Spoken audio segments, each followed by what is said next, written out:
Olá, pessoal. Vamos para a parte 3 do livro Ascensão do Dinheiro, é a parte final. Sistema financeiro mundial e o futuro do dinheiro. Terminar o livro, Ferguson mostra que a história financeira nunca foi uma sucessão de fatos isolados.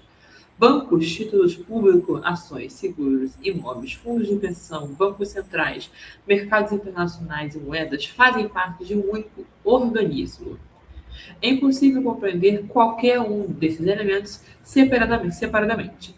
Durante muitos séculos, acreditava-se que a riqueza significava possuir terras, depois riqueza passou a significar controlar moedas, em seguida controlar o crédito. Hoje a riqueza significa administrar informação, risco e capital. Essa talvez seja a maior transformação da história econômica.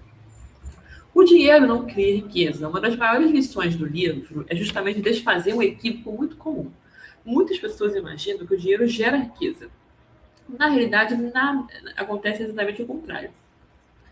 É a riqueza produzida na sociedade que gera o dinheiro. O dinheiro não é apenas um instrumento, ele facilita trocas.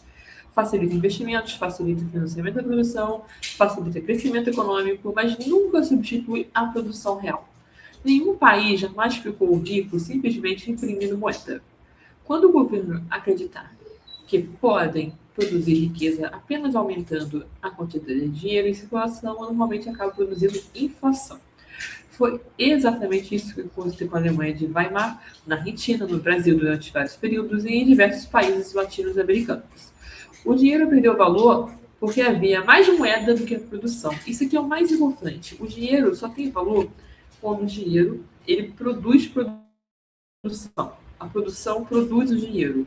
Ele perde o valor quando tem mais moeda circulando, dinheiro circulando, mas não tem a produção equivalente.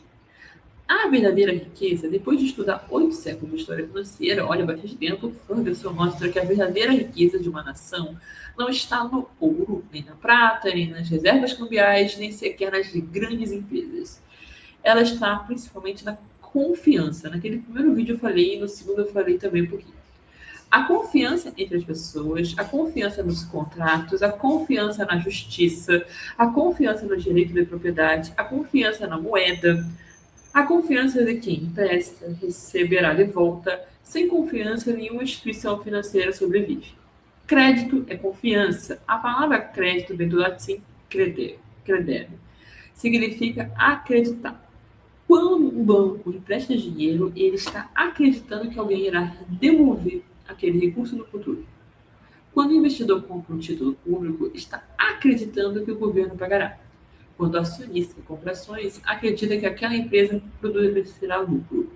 Toda economia moderna é construída sobre expectativas, por isso crises financeiras normalmente são crises de confiança. Primeiro desaparece a confiança, depois desaparece o crédito e em seguida desaparecem os investimentos. As pessoas não confiam mais na economia daquela região, daquele país. Pessoalmente, então, aparece a recessão.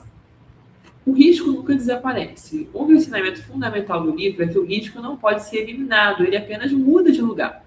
Sempre que acreditamos ter encontrado um investimento completamente seguro, normalmente apenas deixamos de enxergar onde é o verdadeiro risco.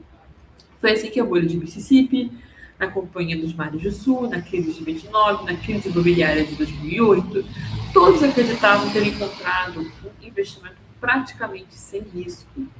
Na realidade, o risco apenas havia se escondido.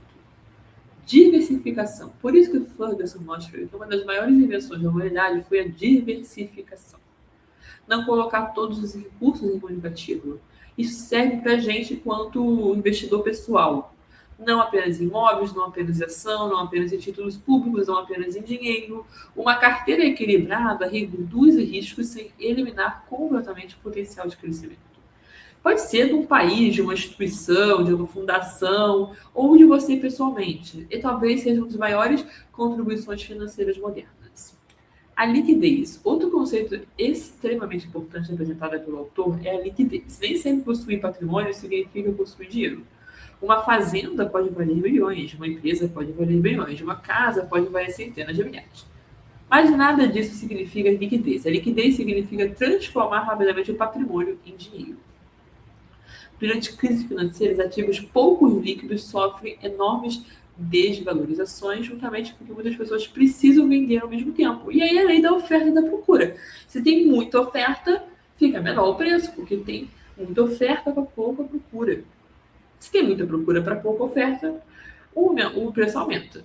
Então, assim, você tem que ter uma diversificação no seu patrimônio, no patrimônio do país, da empresa, porque aí você não sofre em nenhum momento por nada. Por isso, investidores experientes sempre mantêm uma parcela de patrimônios em ativos altamente líquidos. O que são ativos altamente líquidos? É conta poupança mesmo, é um CDB. São que você pode rapidamente ir ali e pegar o dinheiro. Pensa assim, tá? Um apartamento você não vende de um dia para o outro. O dinheiro na poupança você saca realmente na hora. Papel psicológico nos mercados. Talvez uma das maiores contribuições destes livros seja mostrar que os mercados financeiros não apenas matemáticos, eles são profundamente humanos. A ganância, o medo, a esperança, o excesso de confiança, o pânico, todos esses sentimentos aparecem repetidamente durante a história. Por isso, Focus se aproxima a economia da psicologia. Preços das ações não refletem apenas os lucros, refletem emoções humanas. Bolhas financeiras não são, antes de tudo, bolhas emocionais. A importância da poupança. Outra conclusão importante é o papel da poupança. Quem investe aumenta a produtividade. Quem aumenta a produtividade cresce economicamente. O autor compara frequentemente os Estados Unidos e a China. Eu gostei disso, porque essa comparação econômica, essa dependência econômica desses dois países, eu não sabia tão profundamente. Durante décadas, os americanos consumiram mais e os chineses pouparam mais. Gente, você poupar é uma da maior estratégia financeira possível de um país, de uma nação, de uma instituição, de uma pessoa. Poupar o dinheiro, sempre. Você tem, vamos supor, uma pessoa tem 10 mil, ela poupa 2, é um comportamento saudável financeiramente. Tem 100, poupa 20, é um comportamento saudável financeiramente. Não é um comportamento saudável você consumir todo o seu dinheiro em consumo momentâneo. Essa diferença cultural ajudou a financiar boa parte do crescimento chinês. A poupança não representa apenas dinheiro guardado, ela representa investimento futuro. Instituições e portos. Ao longo de todo o livro, Focus insiste numa ideia. Instituições financeiras são muito mais importantes do que recursos naturais. Países riquíssimos em petróleo permanecem pobres. Países sem praticamente nenhum recurso natural tornam-se extremamente ricos. O diferencial não foi a geografia, foi a qualidade das instituições.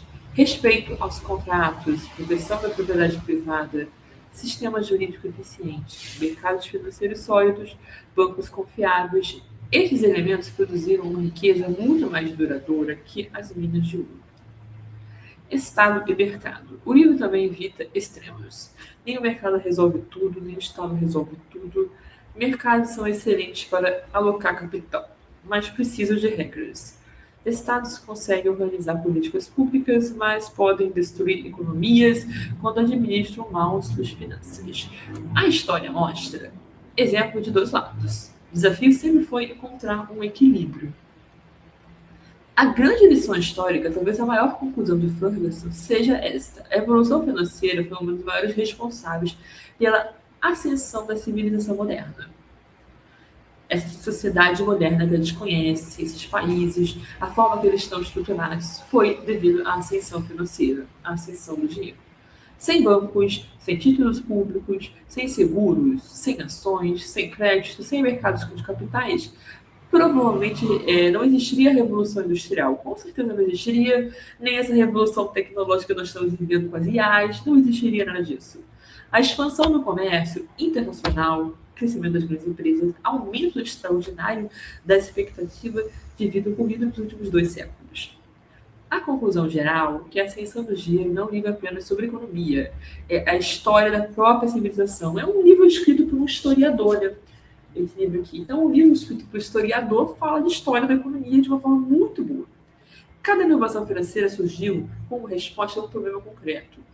Os bancos resolveram o problema da guarda e circulação de dinheiro, títulos públicos financiaram estados e guerras, ações permitiam reunir milhares de investidores em grandes empreendimentos, Seguros distribuíram riscos entre milhões de pessoas, hipotecas democratizaram o acesso à propriedade, os fundos de pensão permitiram financiar a aposentadoria, os mercados globais conectaram a poupança e o investimento em escala mundial. Ao mesmo tempo, cada uma dessas inovações também trouxe novos perigos: bolhas especulativas, crises bancárias, inflação em excesso, endividamento e colapsos financeiros. A história mostra que não existe sistema perfeito. O objetivo das finanças não é eliminar o risco, mas administrar da melhor maneira possível. A mensagem final é equilíbrio equilibrado. Dinheiro não é o fim em si mesmo, ele é uma ferramenta. Pensa assim, ele é uma ferramenta de investimento, de crescimento. Ele é apenas isso. Quando sustentado por instituições confiáveis, respeito aos contratos, segurança jurídica, educação financeira e capacidade produtiva, torna-se um poderoso instrumento de prosperidade. Quando separado desses fundamentos, transforma-se numa fonte de estabilidade. Estudar a história financeira é, portanto, compreender como a sociedade se enriquece, por que outras fracassam e quais os princípios permanecem válidos independente da época.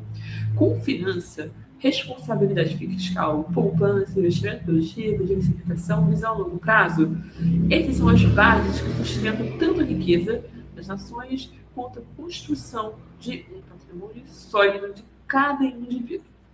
Então, esse livro aqui eu dividi em 3, porque é um livro muito grande, aqui, bastante grande, mas você lê muito rápido, porque é um livro de história, assim, então ele te prende bastante atenção. Eu gosto aqui, porque ele está me ajudando, junto com aquele primeiro livro que eu mostrei para vocês, de educação financeira, que foi o... Como que é? Enriquecendo com ações, né? Que também é muito interessante, entender ações, como você está investindo numa empresa, né, as ações, você está investindo naquela empresa para aquela empresa crescer, continuar crescendo e você vai receber dividendos. Vamos fazer vídeos aqui mais de educação financeira, de livros de investimentos, de economia, aqui no canal de história também. Então, até o próximo vídeo de educação financeira e tudo mais. Tchau!